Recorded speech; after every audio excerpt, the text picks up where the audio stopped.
சீரியல்களின் full எபிசோடுகளை Sun டிவியில் ஒளிபரப்பான உடனே எக்ஸ்க்ளூசிவாக சன் நெக்ஸ்டில் மட்டும் ஃப்ரீயா பாருங்கள். எங்க வீட்ல இருந்த வைர நெக்லஸ் காணாம போயிடுச்சுன்னு வீட்ல இருந்த எல்லாரும் தப்பா புரிஞ்சுக்கிட்டு காயத்ரி மேல வீணா திருட்டு பழி சுமத்தி உங்ககிட்ட ஹேண்ட் ஓவர் பண்ணிருக்காங்க. ஆக்சுவலா நெக்லஸ் எல்லாம் எங்கேயும் போகல, என்கிட்ட தான் இருக்கு.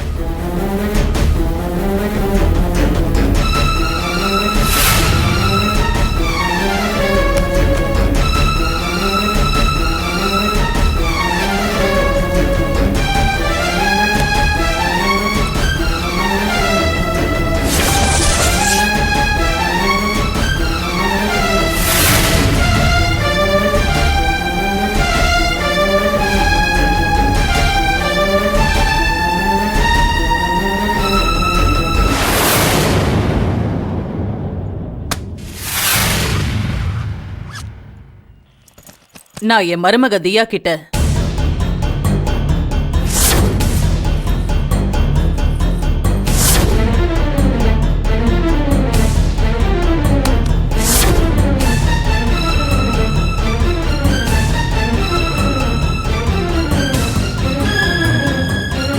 நான் எடுத்துட்டு போனது தெரியாம இந்த நகை திருடு போயிடுச்சுன்னு வீட்ல இருக்கிறவங்க அவங்களா கற்பனை பண்ணிக்கிட்டு தேவையில்லாம காயத்ரி மேல பழிய போட்டு இங்க அனுப்பி வச்சிருக்காங்க. இத நான் சத்தியமா எதிர்பார்க்கவே இல்ல.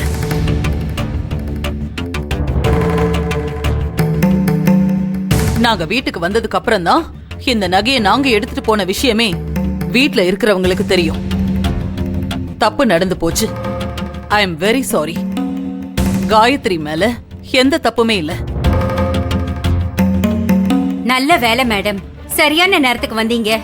இல்லனா இந்த பொண்ணு மேல எஃப்ஐஆர் போட்டு கோர்ட்ல ஒப்படைச்சிருப்போம். தப்பு பண்ணாதவங்க மேல ஆதாரம் இல்லாம எஃப்ஐஆர் போட்டு கோர்ட்டு கூட்டிட்டு போகணும்னு நினைக்காதீங்க. தீர விசாரிங்க. குற்றம் சுமத்தப்பட்டாங்கிறதுக்காக குற்றவாளியா ஆயிட முடியாது. நீங்க சொல்றது புரியுது sir. we will correct the mistake. Sorry sir. Sorry madam, நீங்க இந்த பொண்ணை கூட்டிட்டு போங்க. Thank you. காயத்ரி வா போலாம். மேடம், ஒரு 2 நிமிஷம் இவங்க கிட்ட பேச அனுமதி கொடுங்க.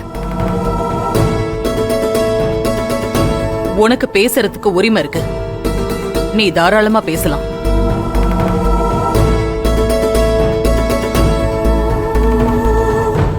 நான் தப்பு பண்ணலன்னு கெஞ்சினே, கதறி அழுதனே.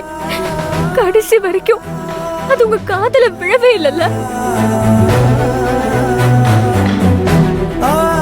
மேடம். நீங்க நிறைய கேஸ பழி வாங்குறதுக்காகவும் அவங்களை காப்பாத்திக்கிறதுக்காகவும் அப்பாவி மக்கள் மேல பொய்யான முறையில கம்ப்ளைண்ட் கொடுக்கிறது அதிகமா நடந்துகிட்டு இருக்கு. குற்றம் சுமத்தப்பட்டாலும் அவங்கள குற்றவாளி கோணத்துல இருந்து விசாரிக்கிறது, அவங்கள மரியாதை குறைவா நடத்துறது, அடிச்சு துன்புறுத்துறது, இதெல்லாம் வேண்டாம் மேடம்.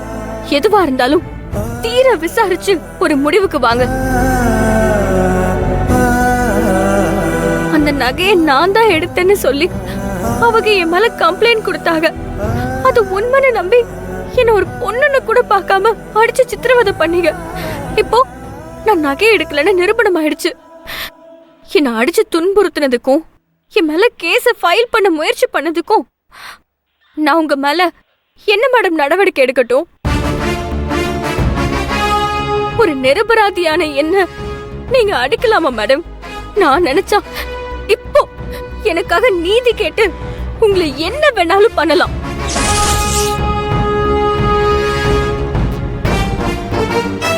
ஆனா நான் உங்களை எதுவும் பண்ண போறதில்ல. இந்த காக்கி சட்டைய நான் மதிக்கிறேன். என்ன மாதிரி தப்பே பண்ணாம பாதிக்கப்பட்டு யாராவது இங்க வந்தா தயவு செஞ்சு நான் கெஞ்சி கேக்குறேன், என்ன அடிச்சு சித்திரவதை பண்ண மாதிரி யாரையும் பண்ணிடாதீங்க. நீங்க என்னைக்குமே நியாயத்து பக்கம் தான் நிக்கணும். அது தலை குனிஞ்சிடக்கூடாது மேடம்.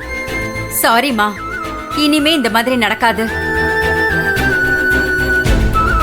மேடம், நீங்க கூட்டிகிட்டு போலாம். காயத்ரி வா போலாம். வாமா. சரியா போலாம் வா. அப்பா ஏய் காயத்ரி காயத்ரி. ஐயோ கலைவாணி ஏய், என்னம்மா? என்னாச்சு காயத்ரி காயத்ரி என்னம்மா இந்தாங்க தண்ணி குடிங்க. ஐயோப்பா குடி தண்ணி குடி. தாயி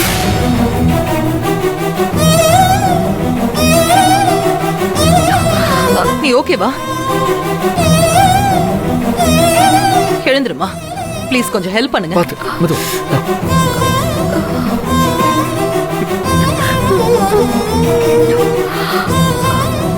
சரியா மா காயத்ரி ரொம்ப வீக்கா இருக்கான்னு நினைக்கிறேன். ஹாஸ்பிட்டலுக்கு போயிட்டு அப்புறம் வீட்டுக்கு போலாம். சரி போலாம்மா. காயத்ரி, ஏதோ நடக்கக்கூடாதெல்லாம் நடந்துருச்சு. இனிமே உனக்கு இந்த மாதிரி எந்த அவமரியாதையும் நடக்காது.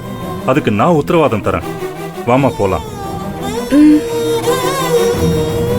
காயத்ரி, எங்க கூட நீ நம்பி வா. ம் ம்?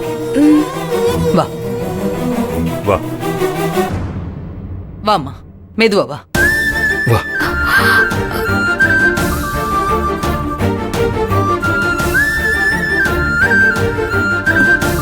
கமலா கொஞ்சம் மறைஞ்சு நிப்போம்.